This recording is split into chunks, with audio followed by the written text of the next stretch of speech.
పరిశుద్ధాత్మని ప్రభావము సంగీతంతో ముడిపడి ఉంటుందా? అంటే సౌండ్లు ఎక్కువ పెట్టినప్పుడు పరిశుద్ధాత్ముడు మీదకు వచ్చి ఆవహిస్తాడు. చాలా సంఘాలు ఇలాంటి వాక్య విరుద్ధమైన బోధలు ఉంటాయి కదా, దానికి సంగీతానికి ఎలాంటి సంబంధం ఉంది అంటే ఇక్కడ విషయం ఏంటంటే, కొన్ని ఇతర విశ్వాసాల్లో, ఇతర సంప్రదాయాల్లో డప్పు అనేది ఒకటి ఉంటుంది, మీకు తెలిసి ఉంటుంది. డప్పు, ఈ డప్పు కొడుతున్నప్పుడు కొందరిలో ఒక రకమైన ఉద్వేగం వస్తుంది. ఇతర విశ్వాసాల గురించి చెప్తున్నాను నేను. ఒక భావోద్రేకానికి లోనవుతారు వాళ్ళు. అదొక దాన్ని ఏమంటారు, మన భాషలో పూనకం అంటారు. అలాంటివి వస్తాయి, తన్మయత్వం, పూనకం, ఇలాంటివి. అంటే ఆ డప్పు సౌండ్ లేనంత వరకు అది కనపడలేదు. ఎప్పుడైతే డప్పు సౌండ్ గట్టిగా రేజ్ అయిందో వాళ్ళకి వచ్చింది. ఇక్కడ వైద్య పరిభాషలో కూడా సైకలాజికల్గా మనం మాట్లాడుకుంటే, డప్పు కొట్టడం మొదలైన తర్వాత కొంతమందిలో పూనకాలు వస్తాయి. మొన్న న్యూస్లో ఒక విషయం చూశాను. మొన్న ఏదో ఒక సినిమా రిలీజ్ అయింది కదా, పుష్ప అని ఒక సినిమా రిలీజ్ అయింది. ఆ సినిమాకి పోయిన ఒక ఆవిడట అక్కడ ఏదో సాంగ్ ప్లే అవుతుంటే ఆ సాంగ్ చూస్తూ ఇంకా అక్కడ తన్మయత్వానికి లోనైందట. ఇంకేదో మొత్తం మీద హడావుడి చేసిందట అక్కడ. అది న్యూస్లో చూపించాడు, డైరెక్ట్ విజువల్స్ కూడా చూపించాడు, ఇలా జరిగింది ఇక్కడ అని. ఇప్పుడు అంటే ఆ సౌండ్, ఆ బ్యాక్గ్రౌండ్ మ్యూజిక్, ఆ అట్మాస్ఫియర్ అంతా లేకపోతే ఆవిడకి ఏమి రాదు. ఇంట్లో వాళ్ళ ఆయనతో చక్కగా కాపురం చేసుకుంటుంది, పిల్లలు కొండి పెట్టుకుంటుంది, మామూలుగా బట్టలు ఉతుక్కుంటుంది, వాషింగ్ మిషను ఇవన్నీ మామూలే, కామన్గా వాడుకుంటుంది. సడన్గా ఎప్పుడైతే ఆ ఎన్విరాన్మెంట్లోకి వెళ్ళిందో అదంతా ఆ ప్రభావం ఆ మనసు మీద పడేసరికి ఇంకా ఆమెలో ఉన్న ఆ మానసికంగా ఆమె ఆ విధంగా రియాక్ట్ అవుతుంది. ఇది మనకు తెలిసినటువంటి విషయం. ఇదే మచ్చుకు మచ్చు, మక్కికి మక్కి మనం కూడా ఫాలో అయితే అది ఎట్టా ఉంటుంది మీరు ఒకసారి ఆలోచించండి. ఇప్పుడు అది ఒక మానసిక అపరిపక్వత.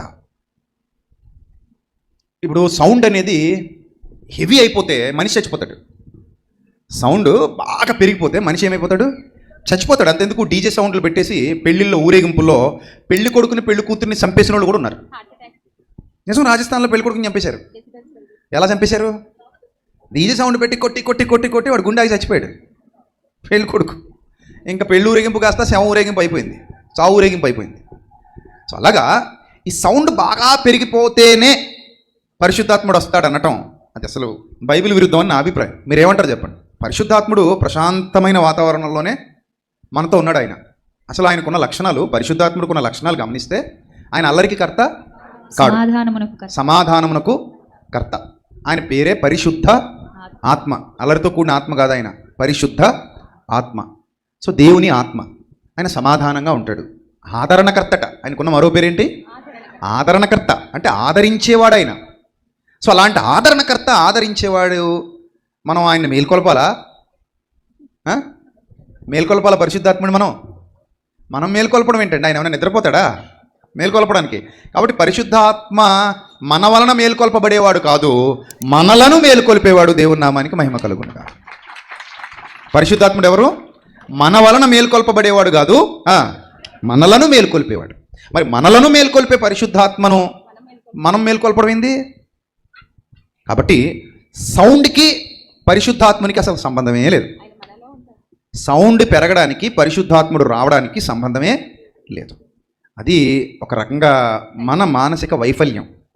It's a psychological disorder. దాన్ని ఎంత తొందరగా మనం మార్చుకుంటే అంత మంచిది. లేకపోతే ఇతర విశ్వాసాల్లో ఉన్న కొందరు, ఇక్కడున్న వీళ్ళు పెద్ద తేడా ఏం అనిపించదు, అది అల్లరైపోతుంది. అల్లరి జరగటం దేవునికి ఇష్టం కాదు. ఆ అల్లరిలో మనకు ఏం జరుగుతుందో కూడా తెలియనంతటి తన్మయత్వం వచ్చేసి ఆ ప్రశాంతమైన వాతావరణాన్ని అంతటిని గలిబిలి చేసి దాన్ని దేవునికి ఆపాదించడం కూడా మంచి పద్ధతి కాదు. ఎక్కడ కూడా ఒక మాట నేను చెప్పదలిచాను. ఈ సందర్భంగా మీరు అడిగిన ప్రశ్నకి ఒక మాట చెప్తాను నేను ధైర్యంగా, సాహసం చేసి.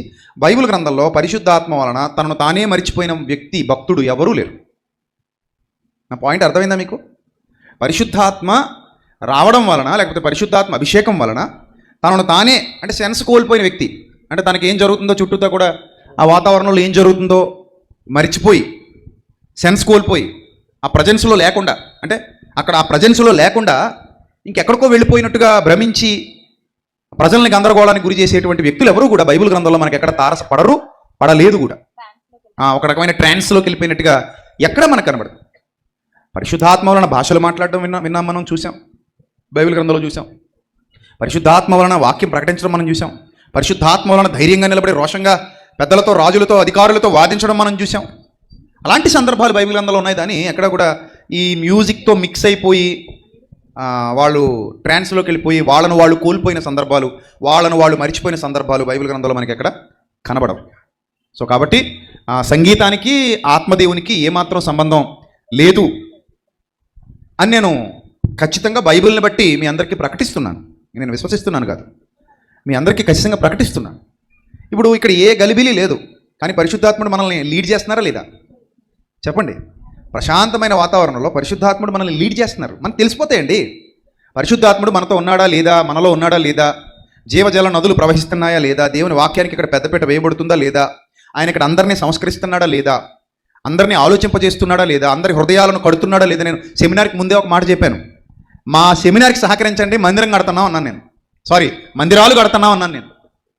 మందిరం కాదు, ఏమన్నాను నేను, మందిరాలు కడుతున్నాం. అందులో ఇంకో మాట కూడా అన్నాను, ఏమైనా పాడైపోయిన మందిరాలను బాగు చేస్తాం కూడా అన్నాను. చాలామందికి అర్థం కాలేదు, మందిరాలు కడతాడా, మందిరాలు బాగు చేస్తాడా అన్నాడు అనుకున్నారు.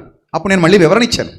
అవును, నేను జీవము గల దేవుని మందిరాలు కట్టడానికి సెమినార్ పెడుతున్నాం, జీవం గల దేవుని మందిరాలను బాగు చేయడానికి సెమినార్ నిర్వహిస్తున్నాం, కనుక ఈ సెమినార్లో మీరు పాలిభాగస్తులు అవ్వండి అని సంఘం అంతటికి చెప్పాను. కాబట్టి ఇక్కడ నిలిచి ఉన్న పరిశుద్ధాత్ముడు, మనతో కూడా ఉన్న పరిశుద్ధాత్ముడు, మన మీద నిలిచి ఉన్న ఆయన అభిషేకం, పరిశుద్ధాత్మ అభిషేకం మీలో నిలిచిచున్నదన్నాడు యోహాను పత్రికలో. సో కాబట్టి ఆయన మనల్ని లీడ్ చేస్తున్నారు, నడిపిస్తున్నారు. సో మ్యూజిక్ ఉన్నంతసేపు పరిశుద్ధాత్ముడు ఉంటాడు, మ్యూజిక్ అయిపోయిన తర్వాత పరిశుద్ధాత్ముడు ఆగిపోతాడు అంటే అది చాలా తప్పు. ఒక వీడియో ఉంటుంది, ఒక ఆమె రోడ్డు మీద బాగా తన్మయత్వానికి లోనైపోయి ఊగుతూ ఉంటుంది, ఎగురుతూ ఉంటుంది నడి రోడ్డు మీద. ఈలోగా పిచ్చుకోక వచ్చేస్తుంది అక్కడికి, బావుమని మొరుక్కుంటూ పిచ్చుకోక వచ్చేస్తుంది, దెబ్బకి ఆగిపోద్ది, దెబ్బకు వదిలేద్ది అనమాట. కుక్కను చూసేసరికి అదేదో వదిలేసిన తర్వాత అమ్మో అని చెప్పి పక్క పారిపోద్ది.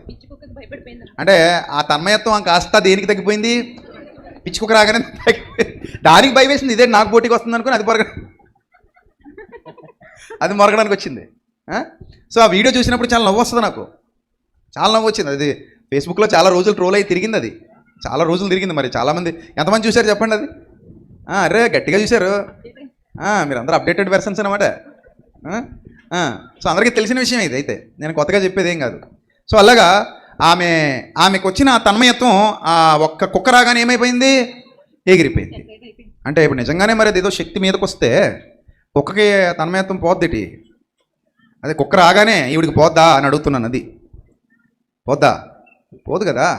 సో కాబట్టి ఇవన్నీ కూడా మన బ్రెయిన్లో క్రియేట్ చేసుకున్నటువంటి ఒక ఇల్యూజన్స్, దానివల్ల మనుషులు అలా ఒక ట్రాన్స్లోకి వెళ్ళిపోతున్నారని నేను అనుకుంటున్నాను. సంగీతానికి ఆత్మకి, దేవుని ఆత్మకి సంబంధం అంటే స్విచ్ లైట్ లాగా చెప్పొద్దు ప్లీజ్, దయచేసి అలా చెప్పొద్దు. అంటే స్విచ్ చేస్తేనే లైట్ వెలుగుతుంది, మ్యూజిక్ ఉంటేనే పరిశుద్ధాత్ముడు దిగి వస్తాడు అని చెప్పటం అది అంత ఆరోగ్యకరమైన విషయం వాక్యానుసారంగా కాదు, ఖచ్చితంగా కాదు.